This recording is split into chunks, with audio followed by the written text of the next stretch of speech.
आज हम लोग इस वीडियो में यूपी डीएलएड के तृतीय सेमेस्टर के विज्ञान के कुछ महत्वपूर्ण प्रश्नों को पढ़ेंगे तथा इस वीडियो के माध्यम से अपने परीक्षा की सफल तैयारी करेंगे। तो चलिए शुरू करते हैं अपने इस वीडियो को। पहला प्रश्न है, रात में तारे क्यों टिमटिमाते हैं? रात में तारे टिमटिमाने का कारण क्या है? तो वायुमंडल से अपवर्तन के कारण तारे जो हैं टिमटिमाते हैं। वायुमंडल से अपवर्तन के कारण ही तारे टिमटिमाते हुए प्रतीत होते हैं। अगला प्रश्न है, ध्वनि ठीक से सुनाई दे इसके लिए सिनेमा हॉल में अवशोषक का प्रयोग किस प्रकार से होता है?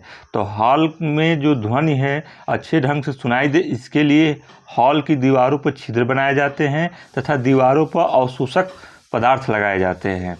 अगला प्रश्न है, प्रतिध्वनि एवं गूंज में क्या अंतर है? तो परावर्तित होकर आने वाली ध्वनि प्रतिध्वनि कहलाती है, जबकि खाली बड़े कमरे में उत्पन्न ध्वनि गूंज कहलाती है। अगला प्रश्न है, राउर स्टील के उत्पादन में अग्रणी कारखाने किन किन शहरों में हैं? बताइए। तो जो स्टील के उत्पादन में अग्रणी कारखाने हैं वह है राउरकेला, भिलाई, जमशेदपुर, दुर्गापुर। अगला प्रश्न है, जल शक्ति से विद्युत बनाने के लिए हाइड्रो इलेक्ट्रिक पावर स्टेशन कहाँ है? तो जल शक्ति से विद्युत बनाने के लिए hydro electric power station Rihand में है। अगला प्रश्न है, कोयले से विद्युत बनाने हेतु नेशनल थर्मल पावर कॉरपोरेशन के पावर स्टेशन कहाँ स्थापित किए गए हैं? तो कोयले से विद्युत बनाने हेतु जो नेशनल थर्मल पावर कॉरपोरेशन के पावर स्टेशन हैं वह अनपरा, पनकी और ओबरा में स्थापित किए गए हैं। अगला प्रश्न है, नाभिकीय ऊर्जा से विद्युत ऊर्जा के उत्पादन हेतु एटॉमिक पावर स्टेशन कहाँ स्थापित किया गया है? तो नाभिकीय ऊर्जा से विद्युत ऊर्जा के उत्पादन हेतु जो एटॉमिक पावर स्टेशन है वह नरोरा, राणा सागर, कल्पक्कम, टॉम्बे में स्थापित किया गया है। अगला प्रश्न है, हरित क्रांति किसे कहते हैं? तो आधुनिक कृषि उपकरणों, उन्नतशील बीजों, उर्वरकों एवं पर्याप्त सिंचाई के साधनों द्वारा कृषि उपज में आशातीत वृद्धि को हरित क्रांति कहा जाता है। अगला प्रश्न है, कुक्कुट पालन के विषय में आप क्या जानते हैं? कुक्कुट पालन का मतलब होता है मुर्गी पालन, यानी मुर्गी पालन को ही कुक्कुट पालन कहा जाता है। संतुलित आहार, सामयिक टीकाकरण, अच्छी प्रजाति की मुर्गी से यह कार्य किया जाता है। उदाहरण के लिए ब्रायलर से प्रतिवर्ष 100 से 150 अंडे, व्हाइट हॉर्न से 256 से 285 अंडे प्रतिवर्ष प्राप्त किए जाते हैं। मुर्गी की 2 प्रजातियों का नाम लिखिए। तो आप बता सकते हैं, एक तो ब्रायलर, दूसरा है व्हाइट हॉर्न। अगला प्रश्न है, रेशम उत्पादन पर संक्षिप्त टिप्पणी लिखें।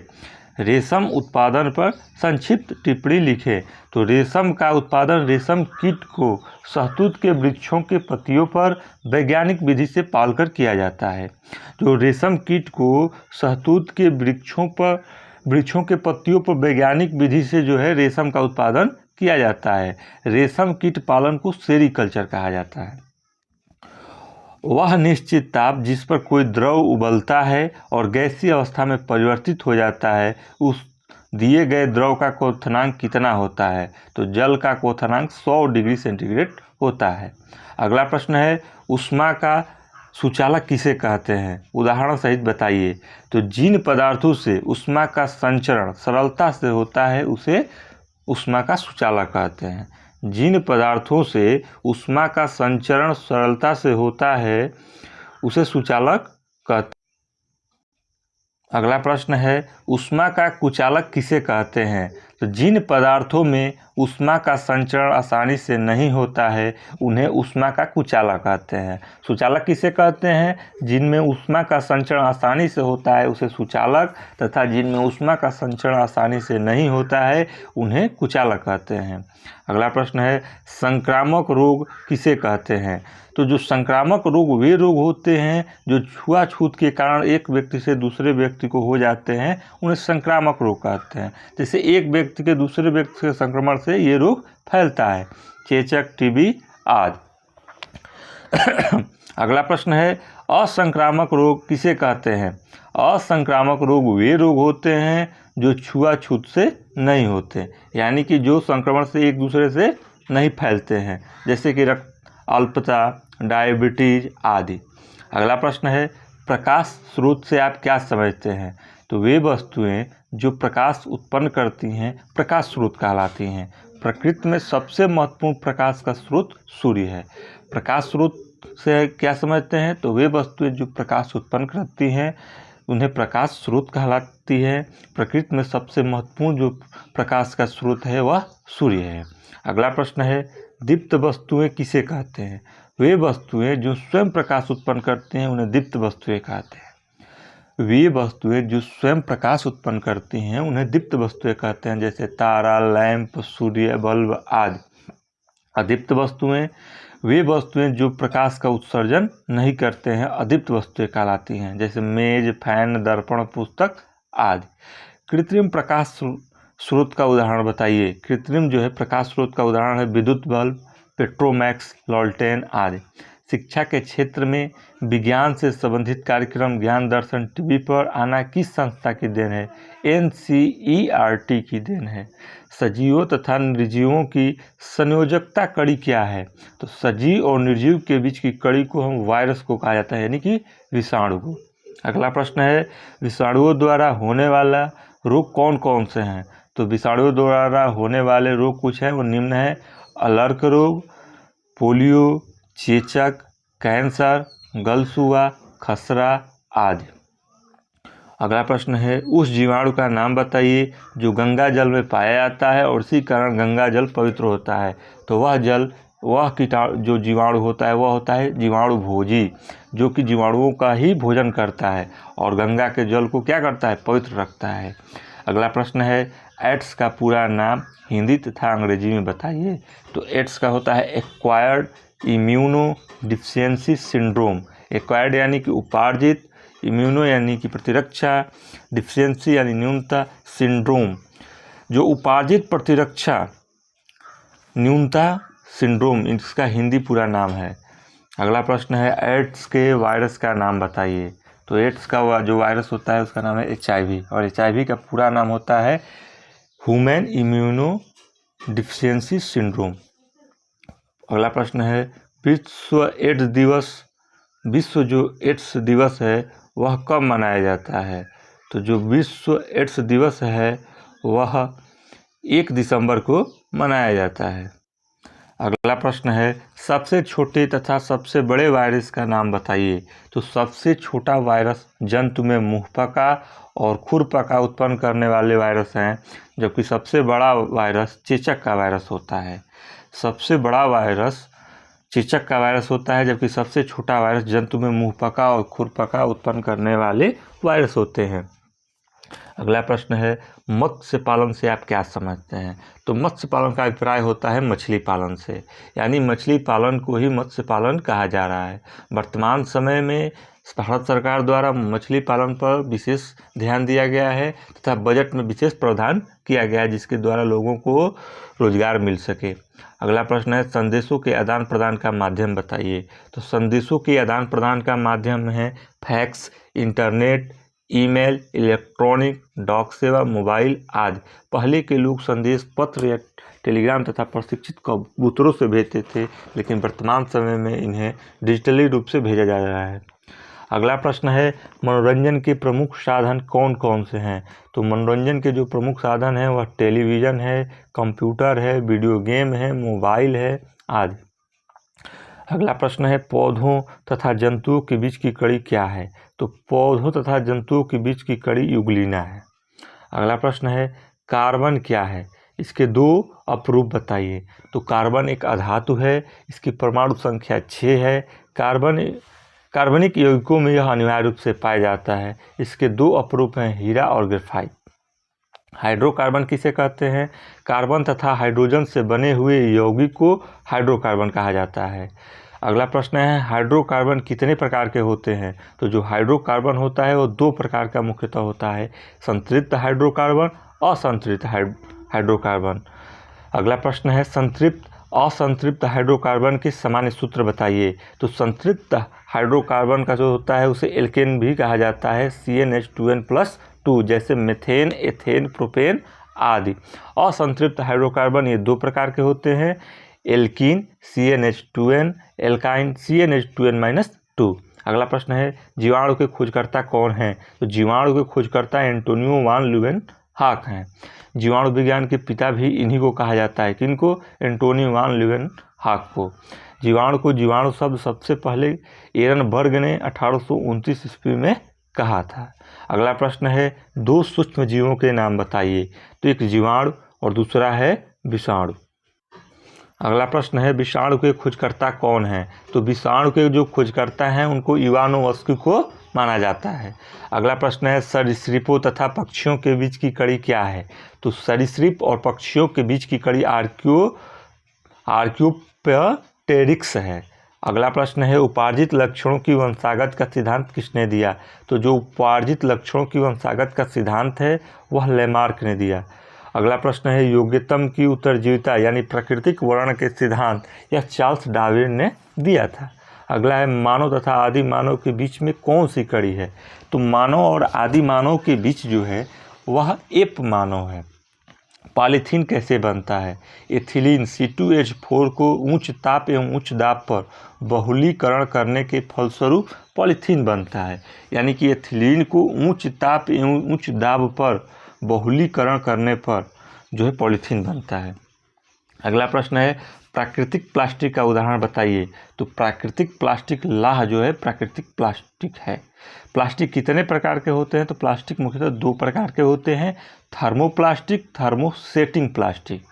थर्मोप्लास्टिक और थर्मोसेटिंग प्लास्टिक। तो जो थर्मोप्लास्टिक का उदाहरण बताइए। तो थर्मोप्लास्टिक का उदाहरण है nylon, polyvinyl chloride, Teflon, polythene. Thermoplastic के उदाहरण है nylon, polyvinyl chloride, Teflon, polythene. और थर्मोसेटिंग प्लास्टिक का उदाहरण है बेकेलाइट और मेलामाइन। अगला प्रश्न है बेकेलाइट के बारे में आप क्या जानते हैं? तो बेकेलाइट जो है वह एक प्रकार का थर्मोसेटिंग प्लास्टिक है। यह फिनाइल फॉर्मेल्डिहाइड को सोडियम हाइड्रॉक्साइड की उपस्थिति में गर्म करके बनाया जाता है। तो बेकेलाइट क्या है? तो बेकेलाइट जो है सोडियम हाइड्रॉक्साइड की उपस्थिति में फिनाइल फॉर्मेल्डिहाइड को गर्म करके बनाया जाता है। आधुनिक ईंधन कौन कौन है? नाम बताइए। तो डीजल, पेट्रोल, खाना पकाने की गैस LPG, ये सब क्या है? आधुनिक ईंधन है। किन्हीं 3 मिसाइलों के नाम लिखिए। तो त्रिशूल, पृथ्वी, नाग। स्वस्थ मनुष्य के शरीर का ताप कितना होता है? तो स्वस्थ जो मनुष्य होगा उसके शरीर का तापमान जो है 37 डिग्री सेल्सियस या 98.6 डिग्री फ़ारेनहाइट होता है। अगला प्रश्न है गलनांक किसे कहते हैं? तो वह निश्चित ताप जिस पर कोई ठोस वस्तु गर्म करने पर द्रव रूप में बदलती है उससे पदार्थ का गलनांक कहते हैं। मतलब वह निश्चित ताप जिस पर कोई ठोस वस्तु गर्म करने पर द्रव में बदल जाए तो उसे गलनांक कहते हैं। जैसे बर्फ़ का गलनांक 0 डिग्री सेंटीग्रेड होता है। अगला प्रश्न है उस जीवाणु का नाम बताइए जो दलहनी फसलों की जड़ों में पाया जाता है। तो दलहनी फसलों की जड़ों में जो पाए जाने वाले जीवाणु हैं वह राइजोबियम लेग्यूमिनोसेरम है। दलहनी फसलों की जड़ों में जो पाए जाने वाले जीवाणु हैं वह है राइजोबियम लेग्यूमिनोसेरम। अगला प्रश्न है इंटरफेरोन्स क्या होते हैं? तो वायरस में संक्रमित कोशिकाओं द्वारा स्रावित प्रोटीन इंटरफेरोन्स कहलाते हैं। जो वायरस में जो संक्रमित कोशिकाएं हैं उनके द्वारा जो स्रावित प्रोटीन होते हैं उन्हें इंटरफेरोन्स कहते हैं। अगला प्रश्न है नाइट्रोजन का स्थिरीकरण करने वाला जीवाणु कौन है? तो नाइट्रोजन का स्थिरीकरण करने वाला जो जीवाणु है वह है राइजोबियम लेग्यूमिनोसेरम जो कि दलहनी फसलों की जड़ों में पाया जाता है। समजात अंग किसे कहते हैं? वे अंग जो उत्पत्ति में समान हो लेकिन कार्य की दृष्टि से अलग हो समजात अंग कहलाते हैं। मतलब समजात अंग वे अंग होते हैं जो जिनकी उत्पत्ति समान हो लेकिन कार्य की दृष्टि से अलग हो। जैसे चमगादड़ के पंख, घोड़े की अगली टांग, मनुष्य की हाथ। समरूप अंग किसे कहते हैं? वे अंग जो उत्पत्ति में भिन्न हो लेकिन कार्य के दृष्टिकोण से समान हो समरूप अंग कहलाते हैं। तितली के पंख, पक्षियों के पंख। मनुष्य के 3 अवशेषी अंगों के नाम बताइए। तो मनुष्य के जो 3 अवशेषी अंग हैं, एक तो कर्णपल्लव की पेशियाँ, निमेषक पटल, वामी फॉर्म अपेंडिक्स। मनुष्य के जो 3 अवशेषीय अंग हैं वह हैं कर्णपल्लव की पेशियाँ, निमेषक पटल, वर्मीफॉर्म अपेंडिक्स। अगला प्रश्न है विषाणु में कौन से आनुवंशिक पदार्थ पाया जाता है? तो जो विषाणु होते हैं उनमें डीएनए तथा आरएनए पाया जाता है। अगला प्रश्न है एरोमेटिक हाइड्रोकार्बन किसे कहते हैं? तो वे हाइड्रोकार्बन जो बेंजीन के सरल सूत्र से संबंधित होते हैं एरोमेटिक हाइड्रोकार्बन कहलाते हैं, जैसे बेंजीन। एरोमेटिक हाइड्रोकार्बन किसे कहते हैं? तो एरोमेटिक हाइड्रोकार्बन उन्हें कहते हैं जो बेंजीन के सरल सूत्र से संबंधित होते हैं। अगला प्रश्न है एल्केन, एल्कीन, एल्काइन का उदाहरण बताइए। तो एल्केन क्या होता है? तो कार्बन परमाणुओं के मध्य एकल बंध पाया जाता है उसे एल्कीन, डबल बंध पाया गया एल्कीन, और ट्रिपल बंध यानी कि त्रिक बंध पाया गया तो एल्काइन। तो पहला होगा का उदाहरण एल्केन का उदाहरण हो जाए मेथेन, एथेन, प्रोपेन, ब्यूटेन। दूसरा का हो जाएगा एथिलीन। तीसरे एल्काइन का हो जाएगा acetylene. Methane, ethane, ethylene, acetylene का सूत्र बताइए। तो मीथेन का हो जाएगा CH4, एथेन का C2H6, ethylene C2H4, acetylene C2H2। Annelida तथा आर्थ्रोपोडा के बीच की कड़ी किसे कहते हैं? तो पेरिपेटस को एनेलिडा तथा आर्थ्रोपोडा के बीच की कड़ी कहते हैं। अगला है प्रणव पर्व किसे कहते हैं? तो प्रणव पर्व यह प्रणव स्तंभ का छोटा रूप होता है।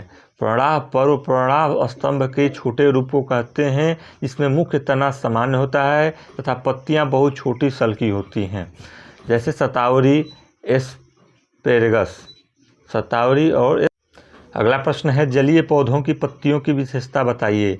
तो जलीय पौधों की जो पत्तियों की विशेषता है वह निम्न है। पहला, जो जलीय पौधे की पत्तियां होती हैं उनके ऊपरी सतह पर मोमीय पदार्थ पाए जाते हैं।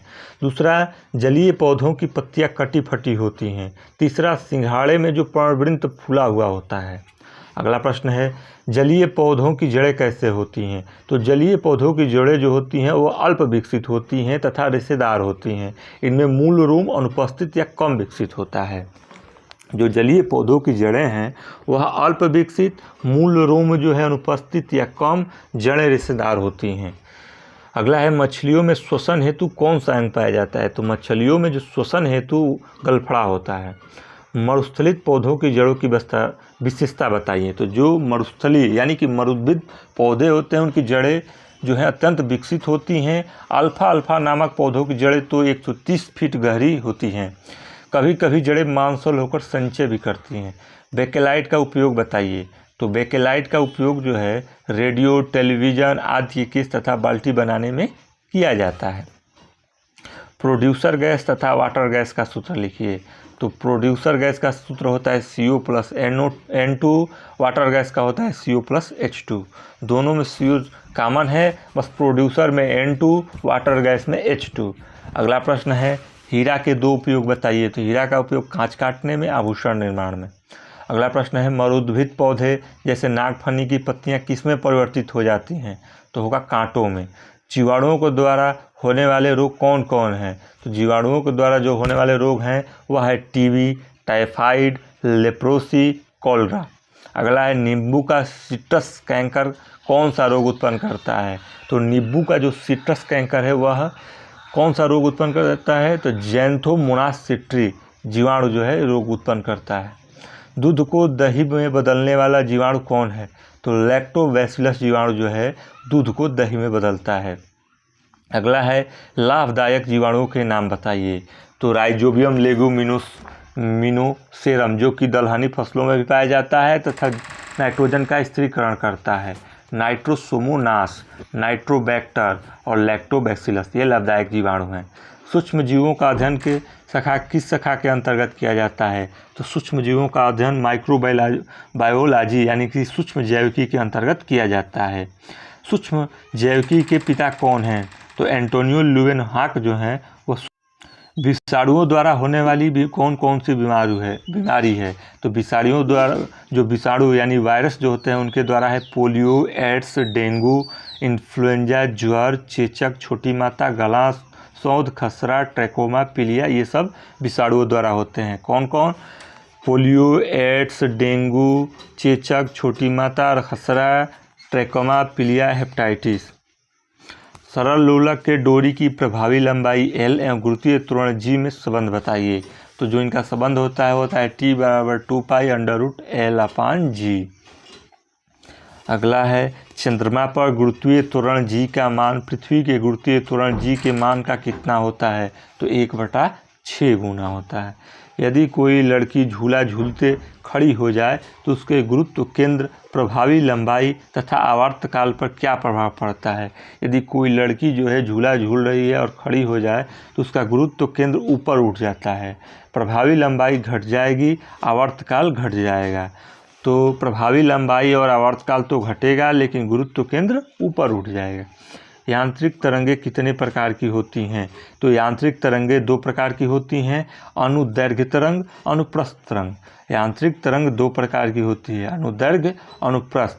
अनुदैर्घ्य तरंग किसे कहते हैं। जब तरंग गति की दिशा माध्यम के कणों के कंपन करने की दिशा के अनुदिश होती है तो ऐसे तरंगों को अनुदैर्घ्य तरंग कहते हैं। यानी कि जब तरंग गति की दिशा माध्यम के कणों के कंपन करने की दिशा के अनुदिश हो, यानी कि समानांतर हो, तो उसे अनुदैर्घ्य कहेंगे। और जब तरंग गति की दिशा माध्यम के कणों के कंपन करने की दिशा के लंबवत हो तो उसे अनुप्रस्थ तरंग कहते हैं। तो अनुदैर्घ्य तरंग, अनुप्रस्थ तरंग। तो अनुदैर्घ्य तरंग वे तरंग होती हैं जिनमें तरंग गति की दिशा जो होती है माध्यम कणों के कंपन करने की दिशा के अनुदिश यानी समांतर होती है, जबकि अनुप्रस्थ तरंग में तरंग गति की दिशा माध्यम के कणों के कंपन करने की दिशा के लंबवत होती है, उसे अनुप्रस्थ तरंग कहते हैं। ध्वनि किस प्रकार की तरंग है। तो ध्वनि अनुदैर्घ्य तरंग है। क्यों। क्योंकि इसकी तरंग गति की दिशा जो होती है वह माध्यम के कणों के कंपन करने की दिशा की समानांतर होती है। श्रव्य तरंग की आवृत्ति बताइए। तो श्रव्य तरंग की आवृत्ति होती है 20 हर्ट्ज से 20,000 हर्ट्ज। पराश्रव्य तरंग की आवृत्ति 20,000 हर्ट्ज से अधिक। अगला है जीवों के विलुप्तीकरण का कारण बताइए।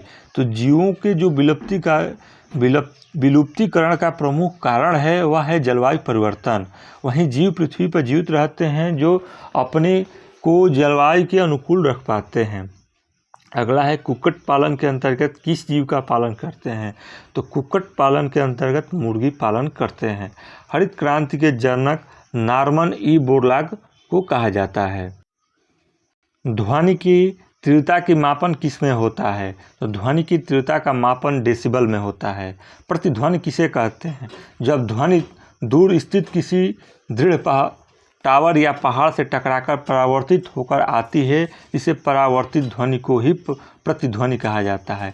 तो आप पूछेगा कि प्रतिध्वनि किसे कहते हैं, तो लिख सकते हैं कि जब ध्वनि किसी चीज़ से टकराकर वापस परावर्तित होकर सुनाई देती है उसे प्रतिध्वनि कहा जाता है। मधुमेह किस हार्मोन के कमी के कारण होता है। तो मधुमेह जो है इंसुलिन हार्मोन के कमी के कारण होता है। मधुमेह क्या है। तो मधुमेह एक ऐसी बीमारी है जिसमें व्यक्ति के रक्त में शर्करा की मात्रा बढ़ जाती है। यह इंसुलिन हार्मोन की कमी के कारण होता है। अगला है अनियमित जीवन शैली से कौन कौन सी बीमारी हो सकती है। तो जो अनियमित जीवन शैली है उसे मधुमेह, उच्च रक्तचाप, दिल की बीमारी हो सकती है। हृदय की बीमारी तथा उच्च रक्तचाप का कारण बताइए। तो ज़्यादा वसा का सेवन करने से हृदय की बीमारी और ब्लड प्रेशर हाई होता है। जीवाणुओं द्वारा होने वाले कौन कौन से बीमारी हैं। तो जीवाणुओं द्वारा जो होने वाले बीमारी हैं वह टिटनेस, हैजा, टाइफाइड, क्षय रोग, डिप्थीरिया, प्लेग, काली खांसी, निमोनिया, कोढ़, गोनोरिया, सिफिलिस आदि हैं। आवर्तकाल किसे कहते हैं। एक दोलन पूरा करने में लगा समय को आवर्तकाल कहते हैं। आवृत्ति तथा आवर्तकाल में संबंध बताइए। आवृत्ति बराबर 1/, आवर्तकाल। अपश्रव्य तथा पराश्रव्य तरंगों में अंतर बताइए। 20 हर्ट्ज से कम आवृत्ति की तरंगे यांत्रिक तरंगों को अपश्रव्य तथा 20,000 हर्ट्ज से अधिक आवृत्ति की तरंगों को पराश्रव्य तरंग कहते हैं। किसी तरंग की आवृत्ति, चाल तथा तरंगदैर्घ्य में संबंध बताइए। तो चाल बराबर होता है आवृत्ति इंटू तरंग दैर्घ्य, v बराबर n लैम्डा। यांत्रिक ऊर्जा किसे कहते हैं। किसी वस्तु में केवल यांत्रिक कारणों से जो कार्य करने की क्षमता होती है उसे यांत्रिक ऊर्जा कहते हैं। प्रतिध्वनि सुनाई देने के लिए ध्वनि उत्पादक और परावर्तक तल के बीच न्यूनतम ध्वनि दूरी कितनी होनी चाहिए? 16.6 मीटर। शिराएँ क्या हैं? इनका मुख्य कार्य क्या है? शिराएँ जो है नालिकाओं का एक समूह है जो शरीर में रक्त को एक स्थान से दूसरे स्थान तक ले जाती हैं। जो शिराएँ हैं वह नालिकाओं का एक समूह है जो शरीर में रक्त को एक स्थान से दूसरे स्थान ले जाती हैं।